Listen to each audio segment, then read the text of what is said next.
तो ये अपॉर्चुनिटी हमारी गवर्नमेंट को अवेल करनी चाहिए। खुदा के वास्ते गवर्नमेंट इस बात को समझे, ना तो 1.5 साल जाया कर दे।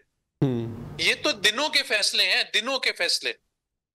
तो सर अब क्या करना चाहिए हुकूमत को? इंडस्ट्री के लिए अलग रेट देना चाहिए, कोई यूनिफॉर्म टैरिफ होना चाहिए, क्या होना चाहिए? इसमें गुंजाइश कहाँ निकलती है? आईएमएफ हमें कहाँ तक रियायत दे सकेगा? इसके अंदर क्या समझाने की जरूरत है आईएमएफ को? देखिए सर, आईएमएफ कहती है कि हमने कोई रिबेट नहीं देनी, क्योंकि आईएमएफ ने आपको पैसा दिया हुआ। IMF is just a bank. वो आपके बजट को देखती है, जो आप बजट में अकाउंट फॉर करते हैं कि भाई जो आपने जबान दी है वो पूरी कर रहे हैं कि नहीं कर रहे। आईएमएफ कहती है कि आप पहले बजट से हमारे से अप्रूव करा लेते हैं, उसके बाद आप मार्केट में जाकर रिबेट देकर आ जाते हैं, तो वो हर चीज बजट आउट हो जाता है। क्यों? उसने तो अपनी रकम को सिक्योर करना है ना। तो हमने इसीलिए, हम भी समझ रहे थे कि आईएमएफ ऐसी की वजह से गवर्नमेंट रिबेट नहीं दे सकती, तो हमने एक आईपीपी की जंग लड़ डाली।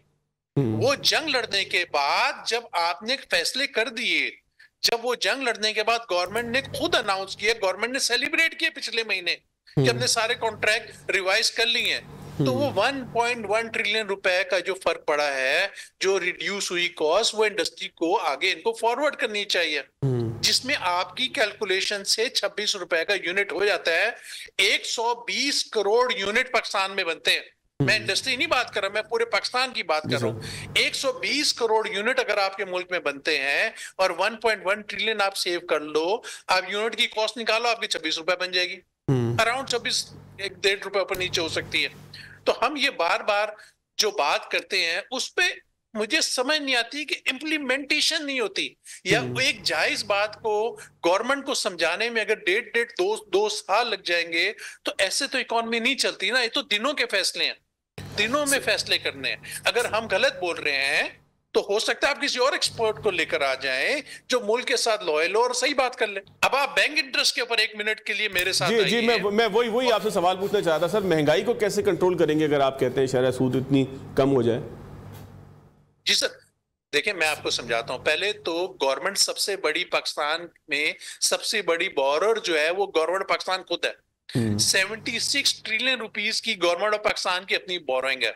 76 ट्रिलियन के ऊपर गवर्नमेंट ने जो अपने बजट में जो लोकल डेट को, सूद को अकाउंट फॉर किया हुआ है, वो 8.17 ट्रिलियन रुपए किया हुआ है अकाउंट फॉर। आपका जो एवरेज इन्फ्लेशन आ रहा है साल का, वो 4% आ रहा है। आईएमएफ कहती है कि आपने जो इन्फ्लेशन होता है उससे इंटरेस्ट रेट पॉजिटिव होना चाहिए। आप 5 रख लें, 5.5 रख लें, 6 कर लें। अब 6% बैंक इंटरेस्ट और 11% बैंक इंटरेस्ट का जो डिफरेंस है वो 3.5 ट्रिलियन रुपए है। मेरे कहने का मकसद है कि जो आईपीपी की जंग लड़ी हमने, वो 1.1 ट्रिलियन थी। ये जो सूद हमारी गवर्नमेंट फिर जा रही है, जो गवर्नमेंट अपनी जेब से दे रही है, वो 3.5 ट्रिलियन रुपए एक्स्ट्रा पे कर रही है। अगर ये गवर्नमेंट अपने सेव कर लेगी तो इंडस्ट्री हमारे से पैसे नहीं लेगी ना, आम आवाम से पैसे नहीं लेगी। यहां पर सूद पे करके आवाम से ले लेती है। अब जब आप सूद कम करेंगे तो इंडस्ट्री का भी सूद कम होगा, इंडस्ट्री की कॉस्ट बचेगी, तो इंडस्ट्री वायबल हो जाएगी। अब गवर्नमेंट, जो आपका सवाल है, गवर्नमेंट कहती है कि अगर हम ये कम कर देंगे तो इकोनॉमी बूम करेगी और फिर बर्स्ट हो जाएगी, बूम एंड बर्स्ट साइकिल आ जाएगा। जो बूम एंड बस्ट साइकिल की गवर्नमेंट मिसाल देती है वो 2022 की मिसाल देती है। मगर गवर्नमेंट इस बात को अंडरस्टैंड करे कि जब 2022 में 6% इंटरेस्ट था और आपकी इकोनॉमी बर्स्ट हुई थी, उसका मेन रीजन क्या था? $3.5 बिलियन की आपने कोविड की वैक्सीन इंपोर्ट कर ली थी। आपको याद होगा, रशिया यूक्रेन वॉर हो गई थी और ऑयल की प्राइस बहुत महंगी हो गई थी, तो आपका जो ऑयल का इंपोर्ट बिल था वो भी बढ़ गया बहुत ज्यादा। तो आपका सूद की प्राइस कम करने से दुनिया में ऑयल की प्राइस बढ़ेगी नहीं। ये तो देखिए, मैं बहुत सिंपल वे में बात कर रहा हूं क्योंकि आम आवाम तक मैसेज आ रही है। बिल्कुल बिल्कुल सर। तो आप इसको, मैं सिंपल सी बातें हैं कि ये आप इंटरेस्ट को फौरी तौर पे नीचे लेकर आए। जो पिछली मॉनेटरी पॉलिसी गुजरी है उसमें इनको सिंगल डिजिट कर देना चाहिए था और अगले 6 महीने में उसको 6% पे लेकर आ जाते। इसी तरह से जो बिजली की जंग लड़ी सारी फेडरेशन ने, बिजनेस कम्युनिटी ने, वो पैसे अगर आप कम नहीं कर रहे, अगर आप बिजनेस कम्युनिटी को उसका फायदा नहीं दोगे, तो फिर इंडस्ट्री तो नहीं चलेगी सर। जब इंडस्ट्री नहीं चलेगी, इतनी बड़ी आपने इंडिया से जंग लड़े हो, इतनी बड़ी आप जंग जीते हो, अल्हम्दुलिल्लाह आपका फील्ड मार्शल दिन रात काम कर रहा है, हमारी इज्जत दुनिया में बन रही है, तो ये तो अपॉर्चुनिटी है, तो उसको अपॉर्चुनिटी में अवेल करना है या हमने बस बातें बूतें करके फारिग हो जाना है? सर एक ट्वीट में देख रहा था गौहर एजाज साहब का गुज़िश्ता रात का, उसमें उन्होंने कहा कि फील्ड मार्शल के ताउन से एफबीआर के साथ ताजर बरादरी के मामला तय पाए हैं। सर क्या चीज़ें थी आवाम समझना चाहते हैं सर उसे? सर गवर्नमेंट ने क्या किया, सिर्फ 3%, आप समझिएगा बात को, 290 बिलियन रुपए लेने के लिए इन्होंने कानून बना दिया 37A। 37A में ग्रेड 16 का ऑफिसर जब चाहे जिसको चाहे, जो कंपनी का चेयरमैन है उसको अरेस्ट कर ले, यानी कि HBL बैंक के प्रेसिडेंट को अरेस्ट कर ले, नेस्ले के प्रेसिडेंट को अरेस्ट कर ले, या किसी एक दुकानदार को जाके अरेस्ट कर ले। सिर्फ 3% के लिए, 3% के लिए ये कानून बन गया।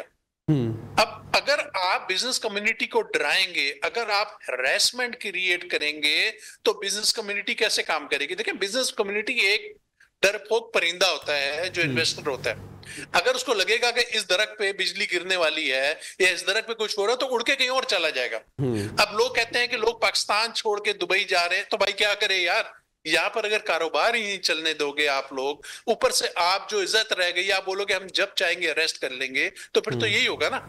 तो उस पे जब जितना देखें, जब बजट आता है ना, बजट आने के बाद जब बजट स्पीच हुई, तो उसमें एक एनोमली कमेटी बन गई।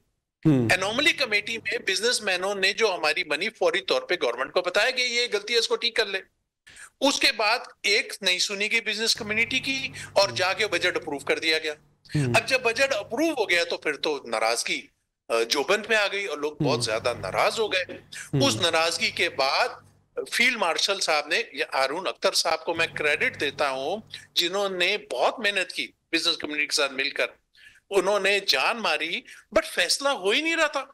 ऑलमोस्ट 20-25 दिन गुजर गए। उसके बाद फिर हमारे को फील्ड मार्शल साहब ने बुलाया, मैं 7-18 अपनी चैम्बरों के प्रेसिडेंट्स और ग्रुप लीडर्स को साथ लेकर गया। 2.5 से 3 घंटे हमारे साथ बैठे, उन्होंने एक एक बात को सुना, उन्होंने खुद पर्सनली एक एक बात को नोट किया, और वो खुद डिस्टर्ब हुए कि वो कहते हैं कि यार मैं 2 साल से कोशिश कर रहा हूँ बिजनेस कम्युनिटी का कॉन्फिडेंस बहाल करने के लिए, क्या हमारे को इकोनॉमिक एक्टिविटी चाहिए, हमारे को आगे काम करना है, और अगर हम इनको डरा देंगे तो ये तो सब भाग जाएंगे, तो 1 मिनट में भागने वाले लोग हैं सारे, तो ये क्यों, क्या ऐसा हो गया? उसके बाद उन्होंने एक SIFC को इंस्ट्रक्शन दी फौरी तौर पे। 14 दिन के अंदर अल्हम्दुलिल्लाह, यानी कि 21 जून को हमारी मीटिंग हुई है, और 14 दिन के अंदर SIFC ने दिन रात, मुझे अगले दिन SIFC से फोन आ गया, हमने 6 आदमियों की कमेटी बना दी जो हमारी चैम्बर्स के लीडर्स थे। 14 दिन में, और आखिरी दिन तो 1:45 बजे तक बैठे, और सारे के सारे मसले हल हो गए। देखिए, हम भी टैक्स देना चाहते हैं, हम पाकिस्तानी हैं, चाहते हैं कि टैक्स दिया। लास्ट ईयर 2.5 ट्रिलियन रुपए टैक्स एक्स्ट्रा लिया गया है, तो किसने दिया? बिजनेसमैन ने दिया ना, तो हम तो टैक्स दे रहे हैं ना। मगर आप साथ बोलोगे कि आप अंदर कर दोगे, या आप कहते हो कि ग्रेड 16 का अफसर आकर आपको अंदर कर देगा, हैरेसमेंट क्रिएट होगी, तो यहाँ हैरेसमेंट में कोई रहता वहता नहीं है, सब भाग जाते हैं यहाँ पर। सर हैरेसमेंट तो 16 के बजाय 22 वाले को भी नहीं करनी चाहिए।